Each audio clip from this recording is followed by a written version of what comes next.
This is the OTB Television Network, a service of Capital District Off-Track Betting.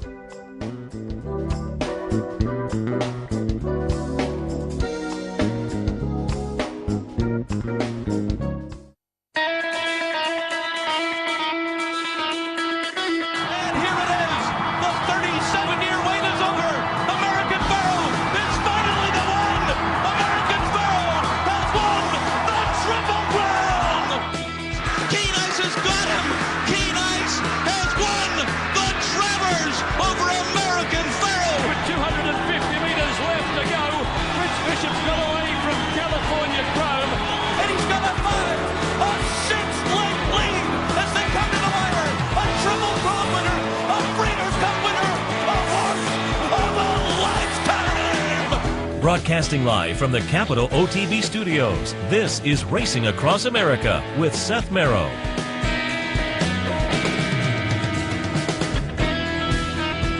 Good morning. Welcome to Racing Across America on this Saturday morning. I'm Seth Merrow. Thanks for joining us. Thanks also to our friends at Woodbine for their sponsorship. Woodbine, pick, bet, and cheer on great racing north of the border. Also, the Leah Auto Group, Leah Cars for Life. Again, appreciate their sponsorship of this program. Some of the other programming and events here on Capital OTB. And Woodbine, again, want to keep reminding you, we will be live from Woodbine next weekend. Should be a lot of fun. Queen's Plate. Our third, fourth live visit up there. Looking forward to it. They always treat us well. Good crowd. Big race, big hats, big fun. Woodbine next weekend live here on Capital OTB TV. Do want to remind you that tomorrow, Sunday, here at the Clubhouse Racebook, we continue 4 Sundays at the book. Our trifecta contest format. This is the third week, but you can swing on by and join in the fun. That's tomorrow afternoon right here at the Clubhouse Racebook, 711 Central Avenue in Albany. Love to see you down here to enjoy all the action. Today's show, going to take a look at some of the stakes action at Monmouth Park with Jason Beem, the announcer down there. And as you'll hear when he talks, only a couple days left for Jason. He's done a great job, but Santa Anita winds up this weekend. And Frank Miramonte, the regular announcer at Monmouth, will return. And so Jason Beem putting in the last couple of days, but I thought we'd reach out to him on a nice afternoon of stakes action down at Monmouth, highlighted by the United Nations. So we'll get some thoughts from Jason Beem a little bit later on the stakes action at Monmouth Park.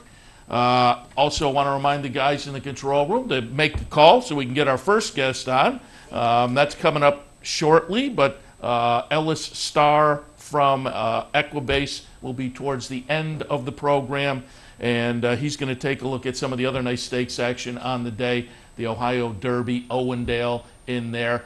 The Roxalana down at Churchill Downs. It's an ungraded stake, but it's a blockbuster with the freakish Cafefe and Mia Mischief in there. So we'll take a look at some stakes action with Ellis as well coming up a little bit later on. Top of the program, again, when we make contact, we will be talking a little Suffolk Downs, who will be wrapping up not just their meet, but their the life of Suffolk, as it were, wrapping up next weekend. So I wanted to alert you all to that in case somebody wanted to jump in the car, head down the turnpike, and enjoy some of the racing action in the Boston area. And to do that, we reached out to Jessica Paquette from Suffolk Downs, and I hear her in my ear right now. Jessica, good morning. Hey, good morning. How are you? Very good. Happy to have you on board. As I set it up, I said, the game plan here, we're out in the Albany-Saratoga area, and for folks who maybe haven't made a visit, or even if they have been to Suffolk Downs, next weekend is one to put on your list, your racetrack resume list, because even if you have been there, it's a historic weekend. If you haven't been there, you want to get out because the final couple of days, so just set us up on the last 2 days of racing. That's a week from today and tomorrow, right? Saturday and Sunday? Absolutely. So if you're a fan of Boston sports, of horse racing in general, come say goodbye to an institution. We've been a part of horse racing history for 84 years. This will be the last weekend that live racing will be conducted at Suffolk Downs. Now, we will be open for simulcasting beyond that. The plant isn't closing. So we are, for those of you who are simulcasting regulars, keep on coming. But come in and take racing in for the last time. And I made it out there a couple of years ago for my first time, and unfortunately now the last time. I tried to make it a couple of weeks ago as I was headed up to Maine for a couple of days. I was in here doing TV on a Sunday morning, and I thought, hey, I'll make it for about the last 3 or 4 races. Then I got stuck in traffic a couple of times on the Mass Turnpike, and that plan unfortunately went out the window. But again, I would advise people in our area, go out, and as I say, check it off your resume. As you noted, a lot of history. We'll talk about that over the next few minutes. But I'm just curious, Jessica, how long have you been associated with Suffolk?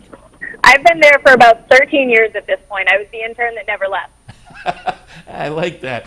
And let's talk a little bit about it because, again, the history of the place is certainly, you talked about, and I think I have some photos that I found on the internet last night, and one of them actually shows the big crowd. Second year of racing, 1936. They'd essentially just passed pari-mutuel wagering, and we can see it there. A huge crowd at Suffolk early on. But also history on the American racing scene. I pulled up a couple of banners that had been posted on Twitter, a Seabiscuit banner, a Cigar banner, and I think we also have a little bit of video of Cigar winning the 1996 Mass Cap. And so we can take a look at those, but talk a little bit about that, the history of the track itself, how important it was on the American racing scene. And for years, the Mass Cap was really a venerable part of the American racing scene. It's been so important. There have been such great horses like Seabiscuit and Whirlaway and Cigar and Skipaway that have come through. But I think the most important part about a smaller track like Suffolk is it's been kind of the starting point for so many great horsemen and horses and jockeys. And there have been just so many people you think of folks that have gone on to success kind of on a broader scale. I think of Abby Fuller. I think of Ned Allard, Bill Perry. These are great people that got their start here in New England. And if I remember correctly, I believe Mark Caffey saddled his first winner in Great Barrington. It wasn't at Suffolk Downs, but New England, kind of all roads go through New England. Yeah, I was going to have you talk a little bit about the people's side of things because, again, we just saw Cigar coming down the stretch to win for the second time the Mass Cap back in 1996. And if folks want to pull that up on YouTube, Larry Colmus makes the call. So Larry Colmus, you mentioned some of the personalities there. One of them is still racing, and I assume will be back on track this coming weekend. Terry Piermarini certainly has a big association with Suffolk over the years, and she's back riding at the last 3 weekends of the meet. Tammy is one of the most incredible athletes I've ever had the pleasure of watching. She is so tough and so competitive and really, I think, as good as anybody. And she's been so successful at Suffolk. She's become the third all-time leading female rider in history on many meet titles at the East Boston Oval, and it's always great to have her back home.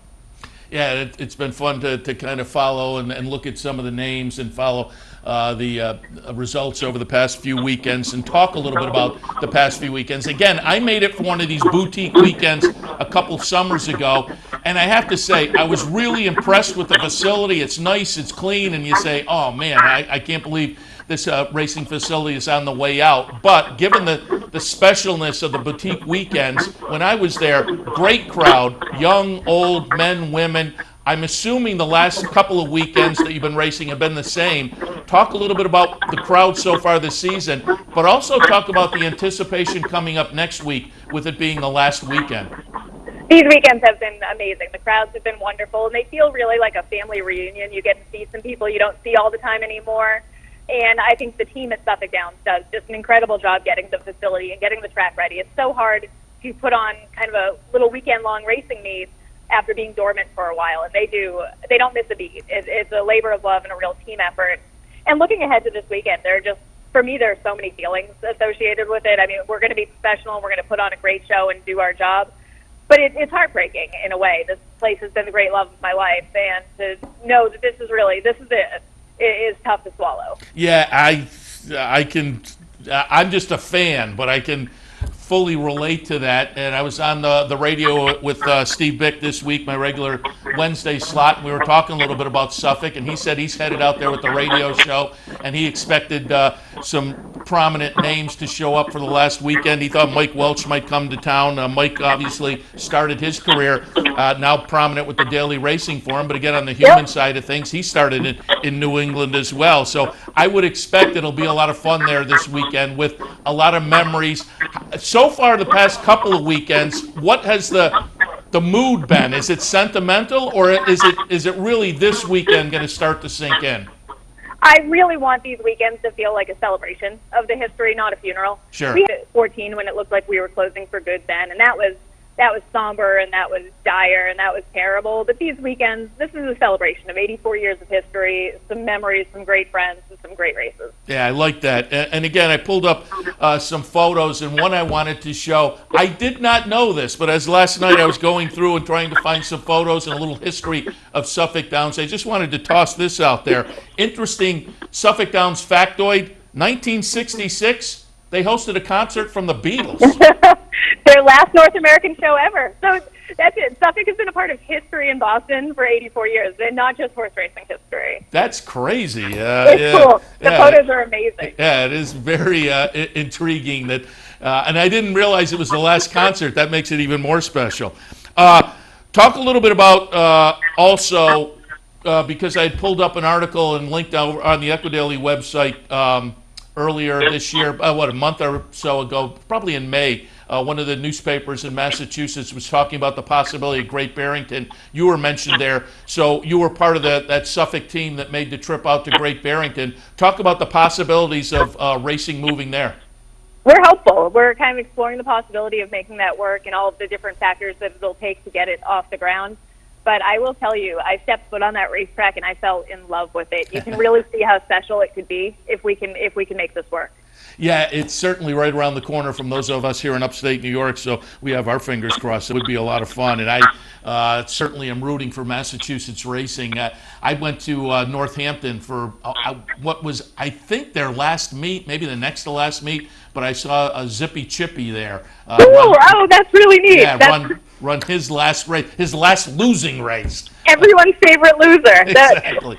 And if I'm not mistaken, he went off as the favorite. There were a lot of souvenir tickets. That's cool. And I think there's still an appetite for horse racing in Massachusetts, and I think there's still life in horse racing in Massachusetts, and I hope we get to show that there's another chapter in this book. Yeah, I agree. And again, I'm touting people to make the trip if they haven't. If you have been to Suffolk, just go for that last weekend. Unfortunately, we're headed up to Toronto for the Queen's Plate next weekend, so I can't make it out there. But for folks who are in this area, quick trip up the Mass Pike, and you can be there before you know it. Highly touted. Should also mention, when I was there, and I'm assuming this last weekend, some food trucks available as well? Yep, there'll be food trucks. We're going to have some commemorative T-shirts for sale on Sunday, so folks can take home a souvenir, and get the proceeds will go to Sauerbird Aftercare. So there'll be a lot of fun things going on. There's family fun activities for the kids, so something for everybody. Nice. And as I say, I would tout folks this coming weekend, a week from today and a week from tomorrow, the last 2 days at Suffolk Downs. And before we go, Jessica pulled up a picture from your Twitter feed, because again, I was flying around the internet last night, and it's you sitting at the finish line. So I thought it would be a great picture to put up to wrap up our interview as we're at the finish line for Suffolk Downs. And again, just wish you and everybody up there great success on this coming weekend. And again, we'll all keep our fingers crossed on potentially the move to Great Barrington. Thank you. Hopefully I'll see you at the fair. That's the game plan. Jessica, again, appreciate it. We'll talk again. Thank you. Have a good day. Jessica Paquette from Suffolk Downs. And again, I would highly recommend going out. I went a couple of years ago, as I said, one of the boutique meet weekends where the crowd was a lot of fun, the racing's good, the racing's fun, and the facility is really nice. I think you'll enjoy it if you want to make the trip out there next weekend for, again, a historic kind of a racing date with the last couple of days at Suffolk Downs. So keep that in mind. All right, we're going to take a break. When we come back, as promised, Jason Beem from Monmouth Park. Really nice stakes day. 4 stakes on the card, highlighted by the United Nations. We will talk Monmouth Stakes right after this. Stay tuned.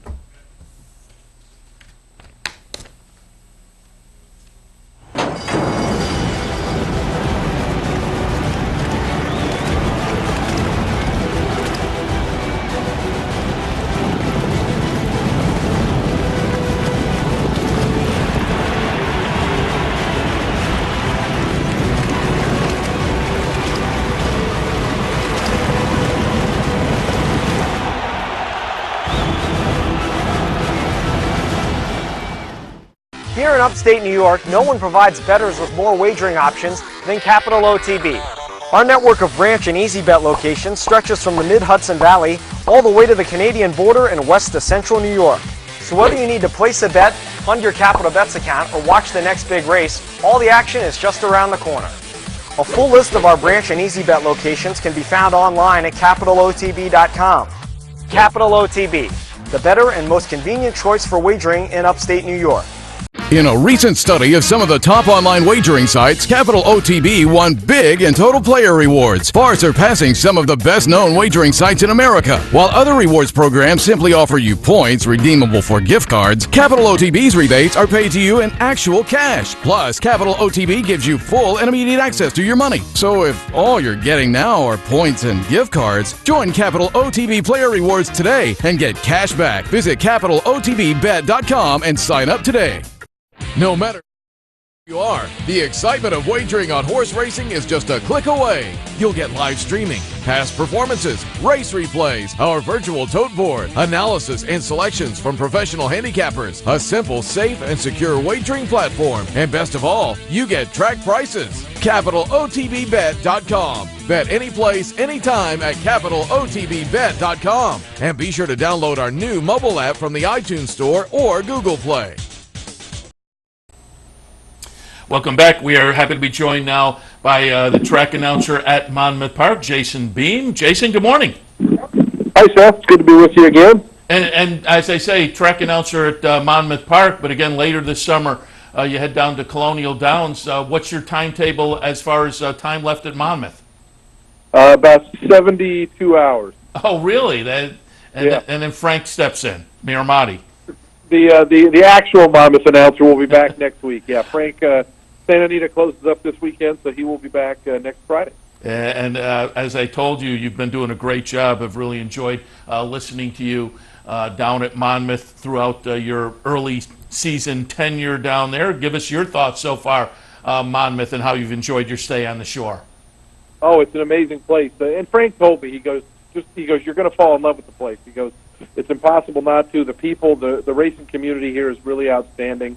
I get stopped every day. I have about a 5-minute walk between where we do the pregame show to getting up to the booth, and rarely a day goes by I don't get stopped by somebody either introducing themselves or someone who's a friend of Frank's or someone who just wants to talk racing. And the crowds out here are great, especially on the big days. I mean, when Maximum Security ran the other day, it was wall to wall out in front of me, and I couldn't hear myself when they turned for home. So it was it's a little bit unlike a Tuesday at Portland Meadows. I'll say that. And as I say, you've been doing a great job. You alluded to it, and I wanted to touch on this before we get to Saturday's action. Going back to last week, get your impressions on the defeat of Maximum Security and the Pegasus. We did the handicapping show earlier, and Brian Nadeau and I were talking, and I thought, his defeat sent the 3-year-old picture into some disarray, as it were.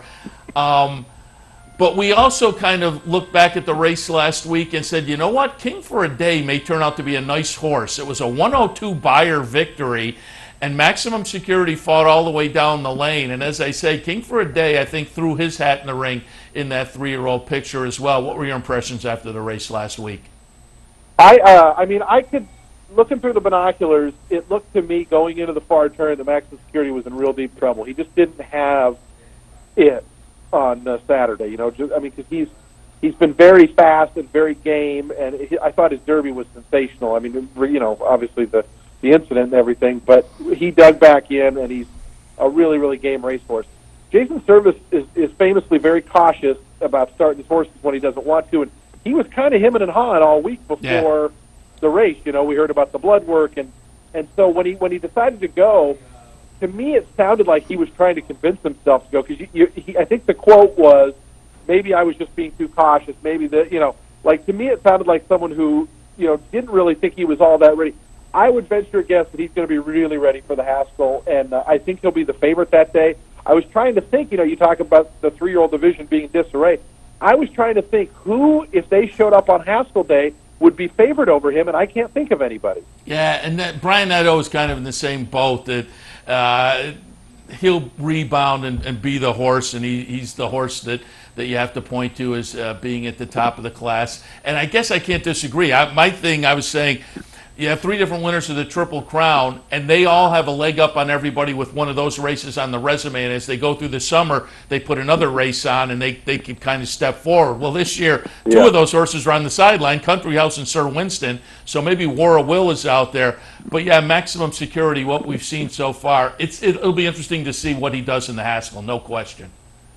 Yeah, it'll be. I mean, 3-year-olds.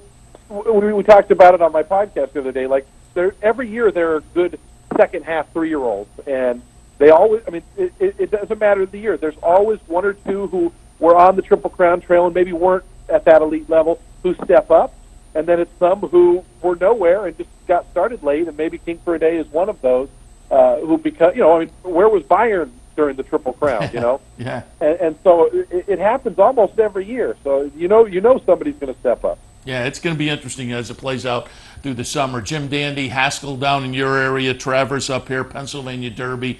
It's going to be fun to see how that division plays out because right now, as they say, getting through the Triple Crown in the last weekend. Mr. Money looked good last weekend. Mucho gusto out in Southern California, but it'll be fun to see. Let's get to this weekend at Monmouth. Before we talk to the races, I just want to alert people as I was going down the Monmouth Park Twitter feed. Wine and chocolate. You can't beat that. If folks are thinking of a weekend trip from our area, head down to Monmouth, catch some good racing, and over the weekend, the Wine and Chocolate Festival. You gotta like that.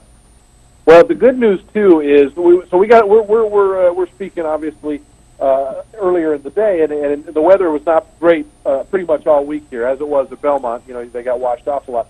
Supposed to be gorgeous Saturday and Sunday. In fact, it's supposed to be gorgeous starting Friday afternoon. So hopefully, the turf is drying out and getting better. But the weekend, I mean, it kind of doesn't matter if it's a big event weekend or not. I mean, people just show up here. It's a great place to spend a summer day. Yeah, no question about it. Yeah, add in a little wine and chocolate, even better. All right, let's get to some of the stakes action on Saturday. 4 nice stakes, and we'll work our way backwards. Race 12 will wind up the stakes action on Saturday. The Ladies' Secret. I thought Coffee Crush from Jimmy Toner. I like Jimmy Toner. She's a little bit of a horse that gets the lead and kind of gives it up. So I'm kind of hoping maybe at the top of the stretch she's out in front and has enough of a lead that they all get discouraged. But we're going to take a look now at Belmont Park, an allowance race from May 2nd. Albarabella will be the winner here, the number 3 horse. Short 3-horse field, but she wins the way you would like her to as the 3-5 favorite on that afternoon. So she comes in, and I think she's interesting. Sun Studio, Pink Sands, also players in here. What were your thoughts on the Ladies' Secret? Yeah, I think as far as Coffee Crush is concerned, I mean, the big question is the dirt, right? I mean, it's just run exclusively on the grass. That effort last time in the Miss Liberty by Hogan's Holiday, I believe, was a track record. And the rails were out pretty far that day. I think they were at 36 feet. And so we were seeing the fractional times come up really hot. And I don't know if that was because of run-up or what, but they were almost all faster than par. So I don't think that it was necessarily a super hot pace by Coffee Crush because they still had horse, obviously, till mid-stretch. And the race kind of fell apart in the last 16th. Hogan's Holiday was last at about the 3/16th pole and just circled everybody and blew by him in the lane. So that being said, if the horse takes the dirt, dirt races obviously they don't collapse in the last 16th like turf races do, at least most often. And so if Coffee Crush can take to the dirt, I think she could be kind of interesting. But as you mentioned, Albarabello's got a little bit of speed. Breaking Bread, I think, is going to be just off the pace early on. And, there's actually a fair bit of closers. So it's good to be forwardly placed here at Monmouth. I haven't seen, in my 8 weeks here, I haven't seen a lot of, horses passing horses late in the race. It seems like they can come from off the pace, but generally those moves are made on the turn, if that makes sense. Yeah, and I would love to hear from Jimmy Toner and wonder if it's the dirt, but it's Monmouth, and so that's why I'm willing to take a shot with the speed horse. Well, and you'll want to watch the track conditions, too, because like I said, we got a lot of rain here, and so it very well could be a fast track by the time we get around to later, that late in the afternoon on Saturday, but it could also be a kind of a drying out track. And as we know, the fast and really, really wet can often play fast times and good to speed. It's those in between getting wet and drying out times where things can get a little bit deep and tiring. Let's move on to what is essentially the feature of the afternoon, the Grade 1 United Nations $300,000 up for grabs, a mile and 3/8 on the turf. I did the handicapping show earlier in the day looking at the Monmouth card, and I said this race, all of my selections are a little bit inconsistent. Focus Group is the horse I put on top, and we'll go back and look at the Pan American. Focus Group is going to be the number 1 horse here and just get up by a nose as the 9-5 favorite. That was 2 races back down at Gulfstream. The follow-up in the Man o' War, a 6th place finish. And you look down the resume, and it's kind of like that. Win, and then a couple off the boards. But Zulu Alpha, 7th place finish last time, 2 back 3rd, and then a couple of wins before that. Channel Cat, you have to go back 3 and 4 starts to see a couple of wins before a couple off the board finishes. So I said on the handicapping show, I think I can make similar arguments for and against 3 or 4 in here. I'm tilting a little bit towards Focus Group. I suppose that's a little Chad Brown and Klarovich on my side, but you can't go wrong really very often going with Chad Brown. What are your thoughts on the United Nations? Well, I kind of always start out looking at any race, see who the favorites are going to be, and then also see how the pace is going to work. And there kind of isn't a real true front runner in here. Cacho and Da, I believe, is probably going to go to the front. We haven't had a mile and 3/8 race at this meet yet. So what I can tell you on those mile and a 16th races is it was not a bad place to be inside and also on the lead because you're kind of starting to shoot. So it's a 2-turn race, but it's kind of a 2.5-turn race. And we haven't seen a ton of real big 3-wide loop 'em up kind of wins here on this grass course. And so I watched the Arlington Million, and Ketcher and Da was not in the best spot in that race and still kind of fought on. And Robert Bruce and Almanar all came from pretty far back. So of the horses who were up front, he was kind of the only one sticking around there. And then the effort in the Manhattan was certainly not so good. It was off a long layoff, but I'm actually kind of intrigued by this horse. I thought the effort in the Stars and Stripes last year was very good, but these are obviously much deeper waters. And so I think that's one of those ones where if the price is really fat, I would definitely take a look at. I wasn't impressed with Arokia's North American debut, or Aroka. Channel Cat was kind of who I looked at maybe as kind of getting first run on Ketcho and Da, and Channel Cat has kind of been at his best at the grade 3 listed kind of level. So again, it could just be a matter of class, and some of these other ones like Bigger Picture, like Focus Group, and like Zulu Alpha are just better. I wonder if Zulu Alpha's kind of going out of form cycle a little bit. Was obviously so good for a pretty decent chunk of time there during last fall and into the winter time. And so it was a race I honestly didn't have a lot of convictions. I'm not a Monarch Glen fan. I wasn't impressed with that effort in the Monmouth at all. Hunter O'Reilly, I just feel like, is always going to be coming too late. So Ketcho and Da and Channel Cat are kind of my, if I want to beat the favorite, option. Yeah, I think you're right in the same boat I am. There's nobody that's kind of jumping off the page, even in a clever way. But you may be onto something with the pace because there isn't much pace. And the 2 you pointed to may be the ones that are out there kind of leading the pack. And I always say it's counterintuitive, but the longer they go, the more dangerous speed is. It takes folks a long time to learn that lesson, but eventually you realize that's the case. So we'll see as And by the way, that's what happened last year. Fantastic was a 23-1 long shot, went out to the front, and money was higher.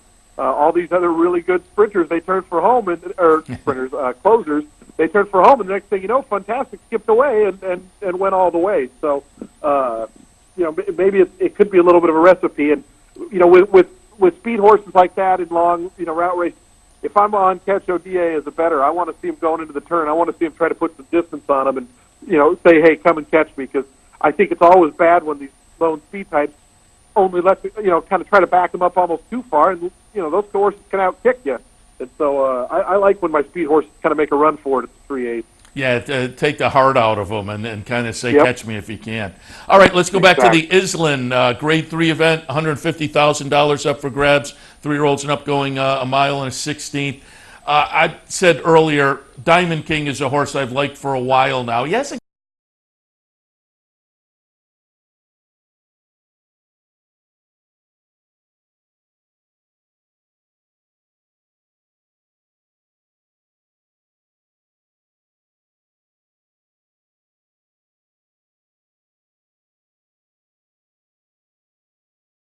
and I think those are probably the two main contenders. And so, I'm not a huge weight handicapper guy, but 7 pounds is not insignificant.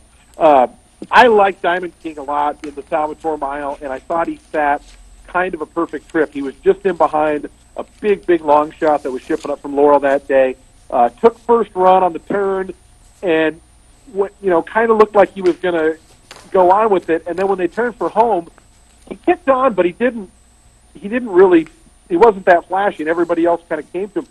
If you watch that race, Val Harbor got off to a horrendous start, totally left in the gate, and kind of had to make a long, steady march. And there's a split second at the top of the stretch. I legitimately thought Val Harbor might win, and I just thought it was a huge effort. Whether he can repeat it or not, I don't know, but I do think he'll hopefully be closer up and get a little bit more of a true test and stuff. So I definitely do like Val Harbor. Like I said, Diamond King seems to put himself into position to win, but he's had 2 really good trips. I mean, they went a real soft pace in that Charlestown Classic, and he hasn't been able to seal the deal. Yeah, and as I said, he hasn't quite lived up to what I expected earlier on, and maybe that's the thing, maybe a little bit camera shy or whatnot. Val Harbor, I had underneath in the mix as well. He'll be interesting. So let's move on to the Eatontown. That'll kick off the stakes action. That'll be race 7 on Saturday. Grade 3 on the grass for the ladies at 1 1/16. I'm going to pull up the Sand Springs Gulfstream Park back in March. The winner will be number 5, Valedictorian. The follow-up was a little bit disappointing in the Distaff Turf Mile Derby weekend at Churchill, but I'm going back to this race at Gulfstream, and I'm going to look for a rebound on Saturday afternoon from Valedictorian. Inflexibility from Chad and Klarovich scares me. I think Conquest Hard Candy might be a little bit interesting at a little bit of value, but what are your thoughts on Eatontown? Yeah, I think Conquest Hard, my sister sledge, Conquest Hard Candy, Dynatail. I feel like they're all giving away some class advantage to the 2 favorites, Inflexibility and Valedictorian. I mean, obviously, this isn't the Distaff Turf Mile, and Beau Recall and those type are not in here, but Valedictorian's been really good. Kelly Breen has had a very, very good meet here at Monmouth, and his horses just seem to be running. Paco is back. He just came back last week and immediately got off to a pretty good start. In fact, he won the first race he rode in, and then he got in a spill, and then he won the race after the spill. So he had a very interesting Saturday, first day back. But unfortunately, again, this was kind of one where I was having a little trouble getting creative. I think there's a lot of horses that are going to be kind of up on the lead or close to it. I'm real intrigued by the price horse, Grand Motion's horse, who made the American debut and came running pretty strongly at Churchill and finished second. The speed figure didn't come back all that high, but second started the state. And Graham has not won yet here at Monmouth, but he's had a slew of thirds, and his horses aren't running bad. And I just think from a price perspective, I just don't want to get buried into picking chalk. So I would lean toward this horse because I do think it's going to be a price. Yeah, and I will admit I'm a buyer's guy. But on the turf, I don't know whether they're as reliable. And I looked at this horse quite a bit because I thought that race down at Churchill was pretty good. And I left Made to Remember out of my mix. I might regret that because, again, I always say buyers are just a tool in my toolbox, and I may have relied too heavily on those in this race, and I may make a mistake leaving Made to Remember out. Well, and the horse was keeping pretty good company over in Great Britain. I mean, you see Group 2 and a Group 3 on there, but, was not necessarily keeping up in those races. So, to me, this seems like, a pretty good spot for it. It's, these 1 1/16 races I mentioned, they kind of started the chute, and so it really is advantageous for Valedictorian as far as the start, because, I mean, Seth, I can't tell you how many times in my binoculars it looks like the 7 and 8 are kind of going to the lead. It looks like they're in front, and the minute they hit that corner out of the chute, the horse is down in the 1 and 2. It's almost like they just get on a conveyor belt. They fly right to the front, and it is really something not to be overlooked because I'm telling you, the race looks one way a 16th of a mile into it, and it looks a totally different way by the time they get by the wire. They come out of that little turn, and then they're going right into another turn. And the rails, I believe, Saturday are going to be down completely, so that turn is actually going to come up even quicker. Yeah, that's a great point.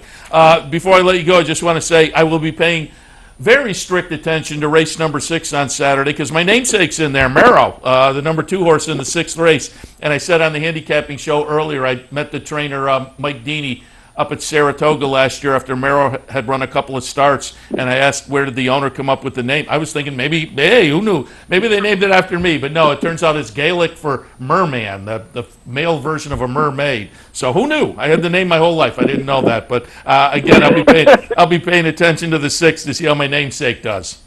Well, Jeff Bloom named a horse after me, and he should be coming back for start number 4 here pretty soon. I saw that the other day. I saw that. Yeah, Beamy Award. He broke his mane at Oaklawn in a $90,000 race. Then last time he got caught in a 21-1 duel between horses. So that was we're tossing that 3rd race. Yeah, that's always fun to have one to latch on to like that. Yeah. Jason, I really appreciate the visit, and again, great job early in this Monmouth meet, and looking forward to seeing you in the booth down at Colonial Downs when they kick off. Yeah, we'll be there. I think we got 6 weeks or so till that kicks off. Yeah, looking forward to it. Should be a fun meet. All right, Jason, again, appreciate the visit. We will talk again. Thank you. Jason Beem from Monmouth Park. Great stakes afternoon on Saturday. All right, we'll take a break. Come back in a few. Stay tuned. Where's the best place to find your favorite teams, your favorite food, daily drink specials, and wagering on live horse racing? Legends Field Sports Bar, 711 Central Avenue, Albany. Get your game on day or night with 75 flat-screen TVs, tournament-style pool tables, a private banquet room, and live horse racing. So if someone asks you, where's the best sports bar in the Capital Region? Tell them Legends Field Sports Bar, inside the Clubhouse Racebook, 711 Central Avenue, Albany.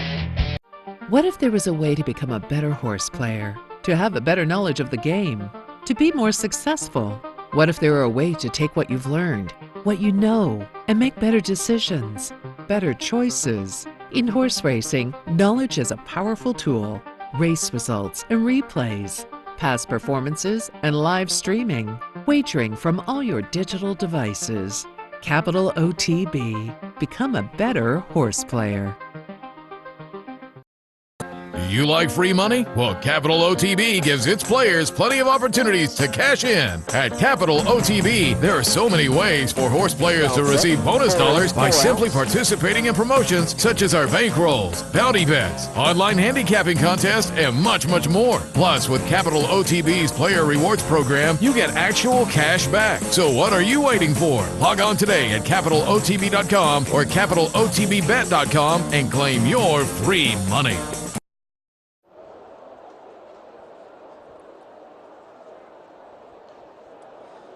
Thank you, Alex. Set. Ready. And they're off. Off and racing, and Nagano Gold was just hampered at the start there as they now run through the first furlong with Saloen leading the way. Saloen at the head of the field at this stage in company with Communique just in behind the silver jacket. Mirage Dancer on the outside, and just in behind them is Mirando, the blue and white striped sleeves pulling hard, and that's followed by Southern France on the inside of Defoe. Massar, the returning 2018 Derby winner, is held up one from last with Nagano Gold. Last of all, it is in the way, and Achina with the down towards the bottom with the shots in second, and QA trainers in position outside the windows of the Suda. The front trying to follow outside that more, it's on the open glass out, so on the fleet, and Mike Crossu on the China, the belt, the turn of the hand here, Margaret, the last of the wins up, the now, Stalin and Florian, to second shot, and that's it, it's all right, it's on sale, so the shot, over there from Marcel, and that's all the hustle, so do Braga, and you end it not just here, that's all off, the Irish shots, who gives us a last round inside doors, and there's us, to do another good host in the ball, Risk of Gatella, now get up through, Fidelia, so that's how he got it, the edge, go, go, go, from the shots, go, run away, it is a photo, just a photo, and then just the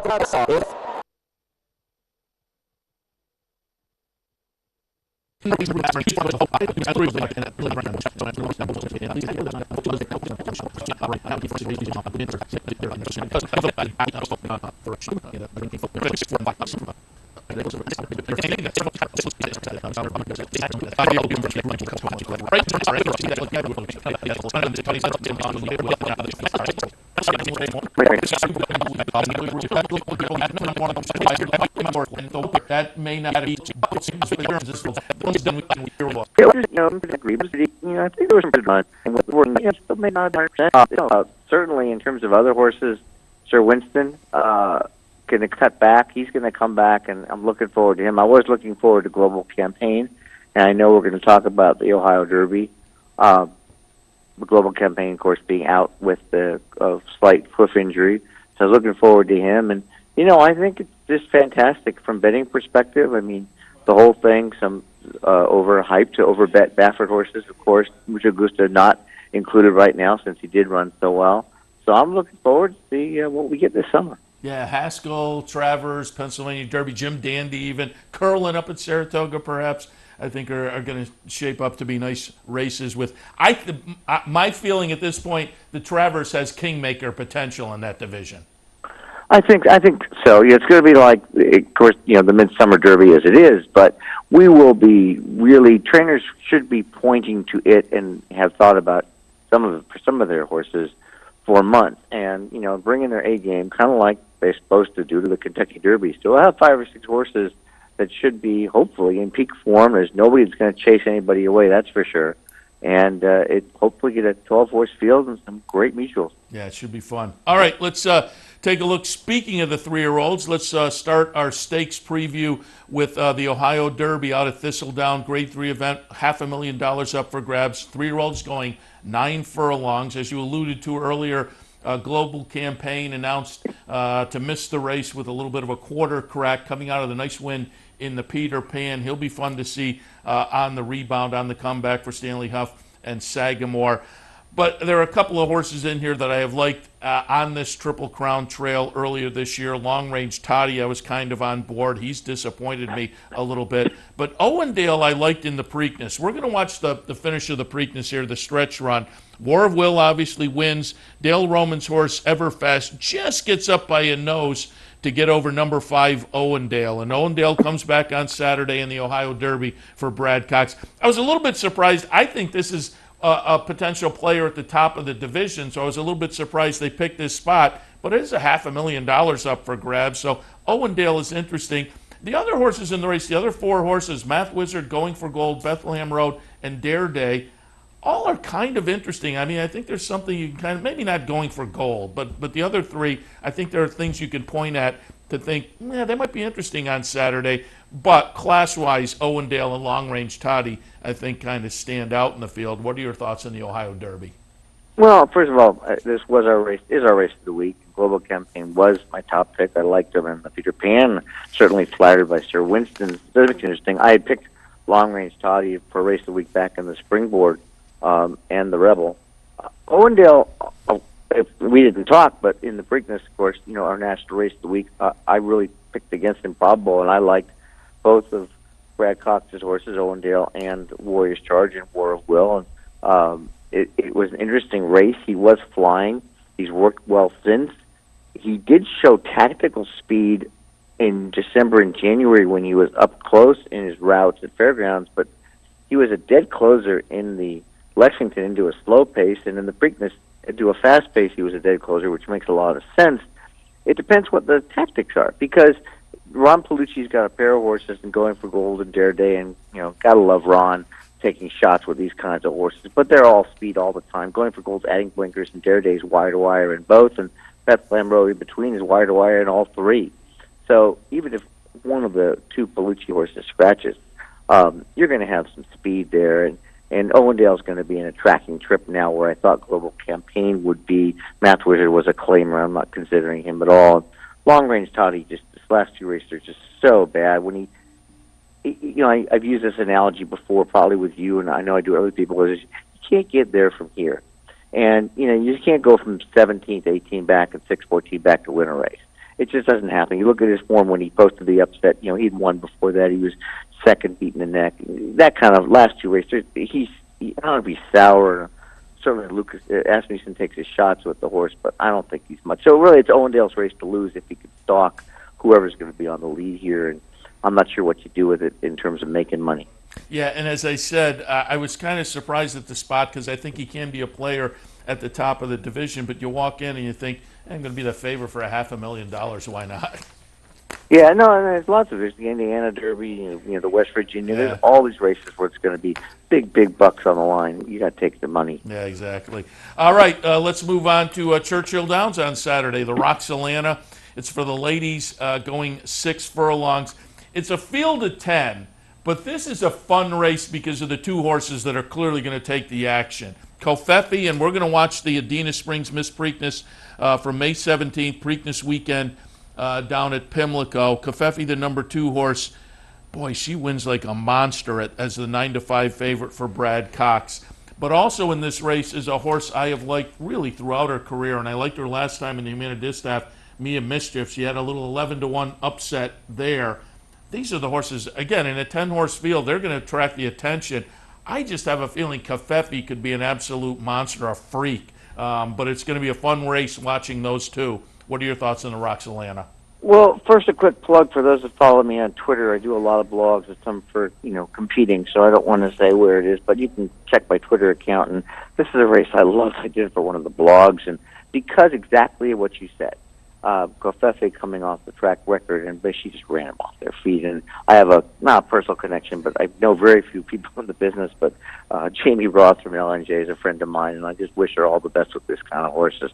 And Mia Mischief, dropping from grade 1, you'd think normally the horse would be 3 to 5 here. And certainly, she's a nice horse, 12 for 14, first or second. It's a great race. My strategy in the race is to find 2 horses I found to use around them and to split them. And the 2 I'm going to use is a Stroll in the Park and Honey Bunny. So Honey Bunny was a starter allowance type horse who just doesn't know how to lose right now. She stepped up and up and up and up, and she won the winning colors with a big move. She had been tactical before that, but she can come from 5 off, and she can come on the lead, and she just may not be as good as these in terms of any figure she's ever earned, but I'm telling you, this horse just does not want to lose a race. And the horse she beat in that race, the Stroll in the Park, had won this race last year. And last year she'd come off 2 win in a neck defeat. She beat a really nice horse named Miss Kentucky and a really nice horse named Vertical Oak, who I'm sure you're familiar with. Yeah.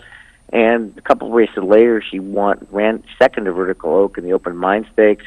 2 bad races in the fall, took a bunch of time off, came back nice and ran second off the layoff. She's going to improve here for Larry Jones and Gabe Saez, and she's 12-1. Honey Bunny's 8-1. So it's a 4-horse race for me, and the way I'm playing it is I'm going to bet Honey Bunny and a Stroll in the Park to win if I can get 7-2 or more, and then I'm going to split them in exactas and trifectas. So it's going to be kind of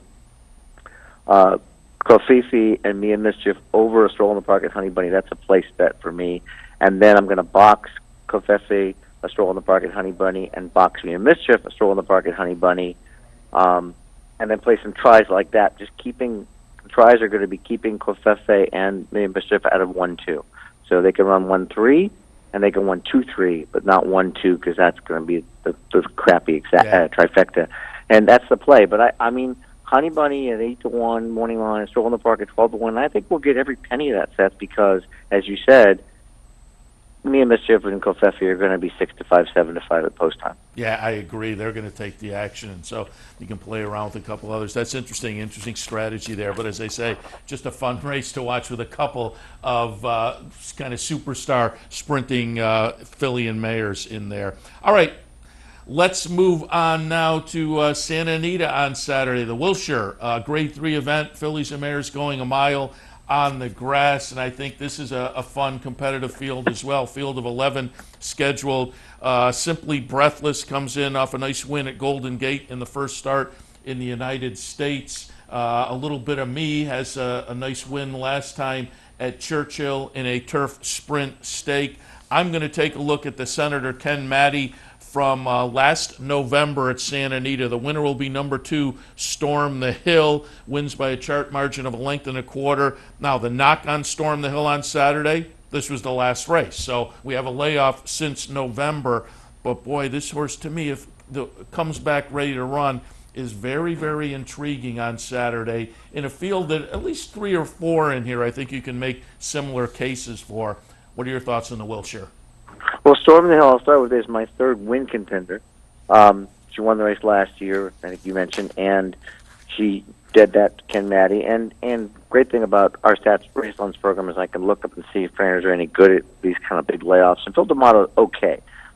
6 months or more into a turf route. He's 4 for 25 over 5 years. He got a couple seconds as well. So he's okay. He's not a guy at toss. He's not Chad Brown either with just 30%, but he's okay. I'm looking at 2 horses above them, and those are the 1 Ollie Standy and the 5 Meal Ticket. And again, just like the Roxlana, I'm looking to make win bets on both and then mess around with exactly. So Ollie Standy had a tremendous opening campaign. She didn't race as a 2-year-old. She won her first couple starts on the all-weather at Golden Gate sprinting, and then she went 2 turns, and she won the Summertime Oaks. She ran second to War Heroine in the San Clemente, and she ran second to Fatal Bear after making the lead in the Del Mar Oaks, and then she took time off. So she's proven all her credentials at the level. She was short in the game. She came back August to May. She ran 7th, beaten 5. She had those 2 preps as a 3-year-old, so as a 4-year-old, she needed a prep, and Sadler put her right in the grade 1, which I think was a boo-boo, but it happens. Maybe she's had other issues. She's come back to work really nice since. She's got a bullet, best of 29. She gets the rail. Sadler's second off a layoff is really good. He's like 10 for 45, again, using a Raceland stat. So he's fine second off a layoff in routes. It looks like the whole plan was there. She's 5-1. The Meal Ticket's a really intriguing horse. First thing I noticed was Smith getting on. He doesn't ride for Matt Chu. He's a good Southern California trainer, but underrated and low profile. That's pretty good. I go and look and I see, well, Smith 3 for 7 for 2 in the last year. That's pretty nice. And I went and looked at the last race, which is also the Gameley. And in this race, and no knock on Giroux, because she drew the inside and field of 8, he's bringing her up the inside about the 3/8 quarter pole, and she's running just great and ready to go, and then she just hits a brick wall. She's got no place to run at the critical part of the race. She has to wait and wait. And at that time, between giving up and having no shot because the winners have gotten away, unfortunately, Vasilika, who owns Southern California turf in the Philly division, no shot. And I think this jockey change is great. She may not be as good as them, but she was 58-1. She's 8-1 here on the morning line. I think John White made her 8-1 because Smith's riding, and she's earned $200,000, but she's going to be every bit of 10-12-1. So I'm looking at those 2. I think she'll get a much better trip. Really troubled last time out. Ollie Standy and Meal Ticket. I'll use Storm the Hill and some exacta boxes and look for a few others, like a horse named Gliding By. I think I'm using a little bit Me, who won the Unbridled Sydney at Churchill, which is 5.5, and I think that was, and Simply Breathless probably. Use her in second under those 2 horses. I like it. Some value there to shoot at in the Wilshire.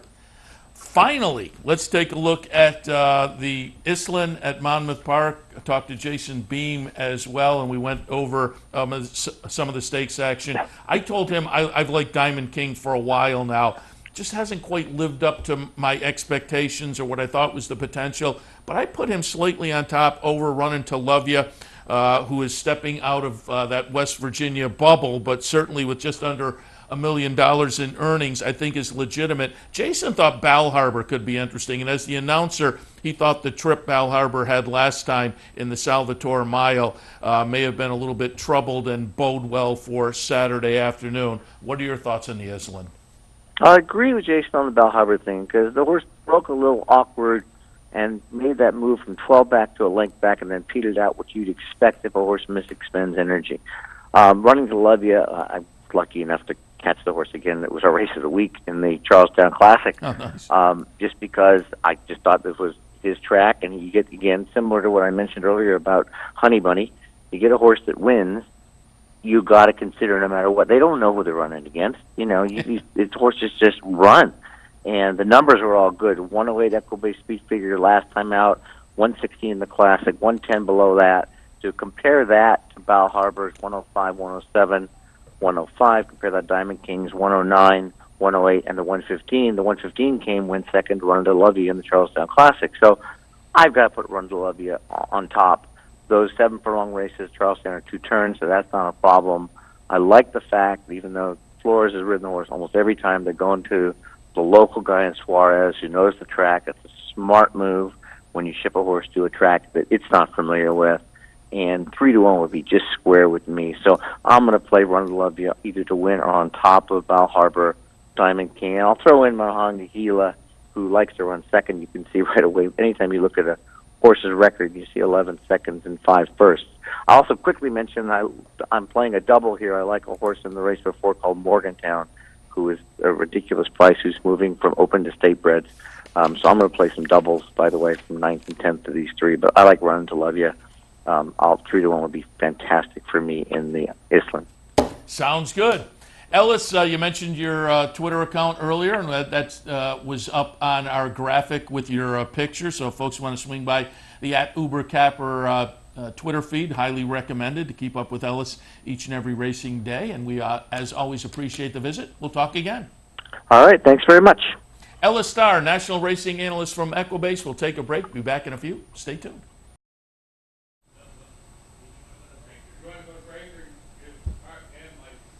Thanks again to Ellis Star and Jason Beem, Jessica Paquette for being on today's show. Ellis Star going over some nice stakes around the country, the Ohio Derby. Check that out. Owendale, Long Range Toddy, the Roxalana down at Churchill. I mean, you're not going to get a price on Mia Mischief or Covfefe, but Covfefe could be a freak.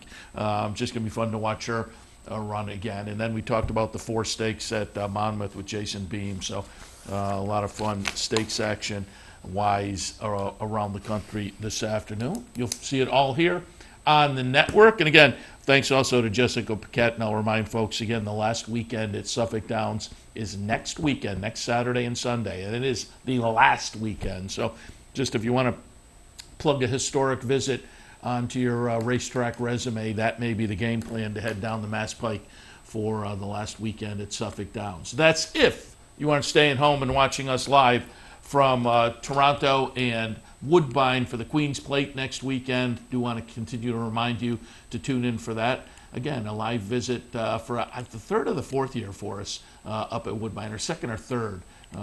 But we're looking forward to it because they always treat us well up there. So tune in next weekend for live coverage of Woodbine Racing and the Queen's Plate. Looking forward to it. Also want to remind you that the Bounty Bet, the Bounty Bet is on the sheet. That's why I read it.